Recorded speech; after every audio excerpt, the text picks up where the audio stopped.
Oh, that's right. Oh, yeah, it's Wednesday. Hey, welcome to another episode of Space Wolf TV Graphic Novel Reviews. This week we'll be doing a review on Batman the Killing Joke. Before I do that though, I'd just like to ask if you're enjoying this content to please subscribe and give this video a like. Lastly, if you want to watch me playing video games, you can check me out at Twitch at that link right there. I play throughout the week and you can check out my schedule on the website. Alright, Batman the Killing Joke is written by the renowned graphic novelist Alan Moore. You may know him from works like Watchmen, V for Vendetta, or Saga the Swamp Thing, and artist Brian Bolland, who does the artwork throughout the Killing Joke, but actually spent a lot of his career doing cover art for various graphic novels, a lot of which were for DC. It was published back in 1988 by DC Comics as a standalone addition to the Batman franchise, but still considered to be canon to the main story. It's renowned by critics and fans as one of the best additions to the Batman franchise, and just graphic novels as a whole. Also, many consider it to be the best, if not official, origin story for the Joker. It won an Eisner Award back in 1989 for Best Graphic Novel, and also appeared on the New York Times bestseller list in May of 2009. So, keeping in mind that I'm still fairly new to graphic novels, this was my first Batman graphic novel. Now, I've seen Batman movies, I've seen the Christopher Nolan renditions, and I've seen Joaquin Phoenix's portrayal of the Joker in Joker. And actually, after having read The Killing Joke, I watched the animated film of the same name, which I'll talk about more later on in this review. So let's talk overarching theme for this story. The Joker escapes from Arkham Asylum, and he's up to no good, as the Joker do. So the event that really sets things into motion in this story is that the Joker breaks into Commissioner Gordon's home and violates and takes some pictures of his daughter, Barbara Gordon, and Batgirl, or Barbara Gordon, aka Batgirl. Let me clarify. It wasn't a twofer. Oh my god, don't call it a twofer. Anyways, he proceeds to take Commissioner Gordon to this amusement park that he stole from this guy that was selling it, and he psychologically and physically tortures Commissioner Gordon, using his daughter as a main catalyst for this torture, all to prove the point that the only thing keeping anyone from turning from sane to insane, from turning into normal to the Joker, is, as he says, one bad day. One bad day. All the while, the Batman is trying to figure out what has gone on, get to the amusement park and save Commissioner Gordon, and then put Joker back in Arkham Asylum. Spoiler alert, Batman succeeds, and the Joker's plan to prove that he could break Commissioner Gordon and turn him mad ultimately fails. And the overall lesson that we get is that not everyone turns to madness and destruction when faced with injustice and pain. So along the main story's progression, we're taken into a series of flashbacks that cover the story of this man who very quickly we find out and is immediately apparent is the Joker, turns into the Joker. This man is a failed comedian, think Arthur Fleck in Joker, played by Joaquin Phoenix. And he's desperate to provide for his wife who is pregnant with his unborn child. He's poor, so he does what he thinks is best for his family and turns to a couple of mobsters to heist this robbery, I think is what it's supposed to be. They're using him to break into a factory that he used to work at, which is next to a playing card company. And it doesn't really say what they're going to do at the playing card company, but I mean, I guess we're just supposed to surmise that they're going to steal money, probably not just playing cards. But, spaghetti-o! Before this happens, Batman pops in and thwarts their plan, and an altercation ensues between the man and Batman, and the man falls into a vat of chemicals that washes him out to this reservoir right outside of the factory. And the Joker is born. He emerges out of the waste. So, I already mentioned similarities: Arthur Fleck, Joaquin Phoenix, Joker.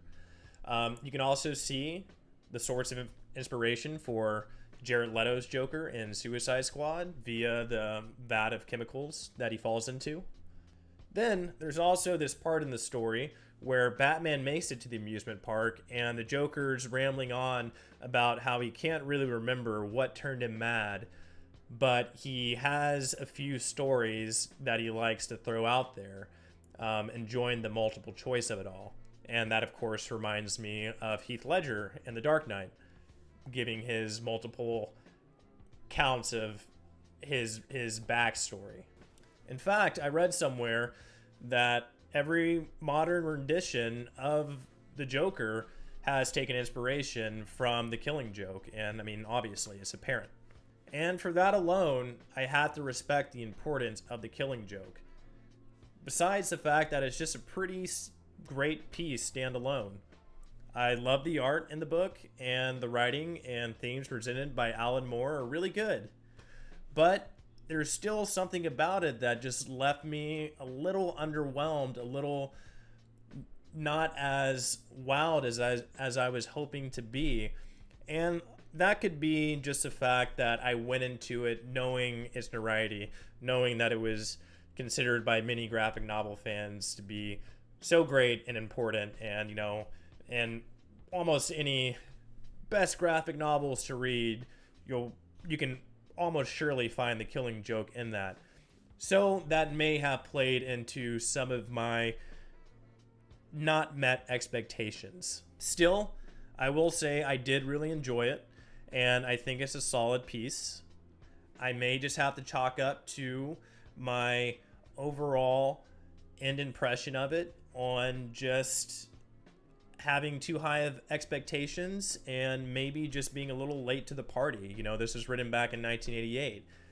I'm sure it hit a lot different then than it did now, me reading it after seeing these movies and being subjected to the media that we have today in 2021.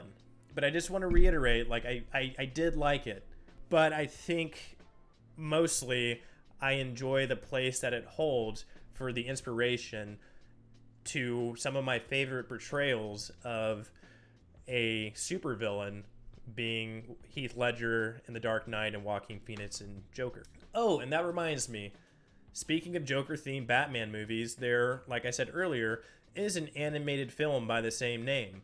I watched it this morning before sitting down to do this review, and, I'm glad I did for the sake of this review, but just as a viewer, I wish I had it. For one, the first 30 minutes of this movie is complete addition to the story. It shows up nowhere in the source material. It's nowhere in the graphic novel. It focuses on Barbara Gordon as Batgirl, presumably to flesh her out as a character more than just a limited part she played in the actual source material, where she was, just this pawn to drive Commissioner Gordon's madness. And while I understand the desire to have our only female character be more than just a pawn in the story, it just wasn't enough to justify its existence. It didn't really do anything to add to the story. Also, there was this really weird, unnecessary romance between her and Batman that, again, never showed up in the graphic novel, but presumably was just put there to fill time for a movie and maybe to raise the stakes. I don't know, but I didn't care for it. As I saw another critic write, if you are to watch it, just skip the first 30 minutes. They are completely unnecessary and do nothing to add to the story. The little bit that was cool about the movie was seeing whenever the art from the graphic novel would come to life, whenever it was almost identical, if not identical, to the source material. That was kind of cool, but not so cool that I would have missed ever having not seen it. But then on the other side of that, there were times whenever the animation completely deviated from the graphic novel, and not for the better. If you already experienced this story in just one form, don't make it the movie. Check out the graphic novel. And if you've already read the graphic novel, don't waste your time. There really isn't any point. So let's wrap this up. The copy I picked up is a deluxe edition. It has some really cool notes on the creating process of the artist, Brian Boland, and had this informative introduction from someone I'm not familiar with by the name of Tim Sell. Nevertheless, it was a really good introduction, clearly by someone who was a big fan of the story, and I appreciated that. Then, in the back of the book, after the main story, there are several different versions and sketches for the artwork that takes place throughout the story. Also, we get to see some various cover arts that Brian Boland did for Joker on different graphic novels. Very solid version of the book. If you don't already own a copy of The Killing Joke, this is a great one to pick up. And if you already own it but don't own this one and you're a big enough fan, I think it's well worth it for the additions and little nickety knackies that it has in there. So I'm feeling somewhere between a 7.5 and an 8 on this, and I'm going to lean and fall on an 8.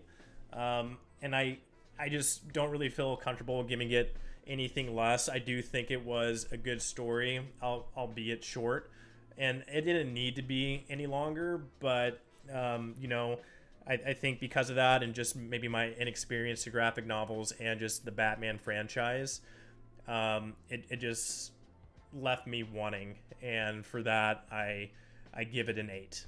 Other critics though, and more experienced readers of graphic novels, I'm sure would rate it much higher, but I gotta be honest, it's an 8 for me. Alright, that's gonna do it for this episode of Space Wolf TV graphic novel reviews. I do recommend The Killing Joke, but I don't know, maybe just taper your expectations a little bit. Just my opinion. But, still good. I enjoyed it. Anyways, have a good one, and until next time, bye.